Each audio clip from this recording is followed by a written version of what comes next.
Kumusta mga kaibigan, maligayang pagdating sa aking channel. Ano ang nangyayari sa pagitan ni Nokta Yoxel at Boris Backtas?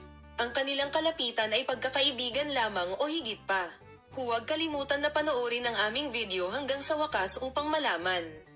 Para sa mga linggo, napagtanto ng mga tagahanga na ang bono sa pagitan ng Yagmur Yoxel at Boris Backtas ay pinalakas. Kasunod ng diborsyo ng Boris, na malawak na inihayag sa publiko, nakibahagi sa kanya si Yagmur.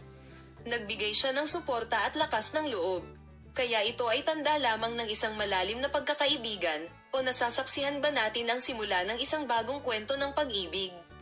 Kamakailan lamang, ang katotohanan na ang duo ay mas madalas na nakikita na humantong sa haka-haka. Ang ilang mga mapagkukunan ay nagsasabing sila ay mabuting kaibigan lamang, habang ang iba ay naniniwala na sila ay isang hindi may kakaila na kimika. Si Viral, na nakakaakit ng atensyon ng lahat, ay upang aliwin ng Boris sa pamamagitan ng pagsasabi na si Yagmur ay hindi ang unang naghiwalay sa Boris.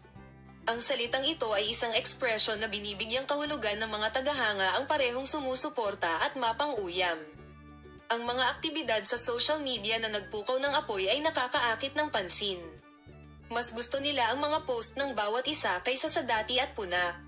Maaari ba itong maging isang palatandaan na nagpapahiwatig sila ng isang bagay?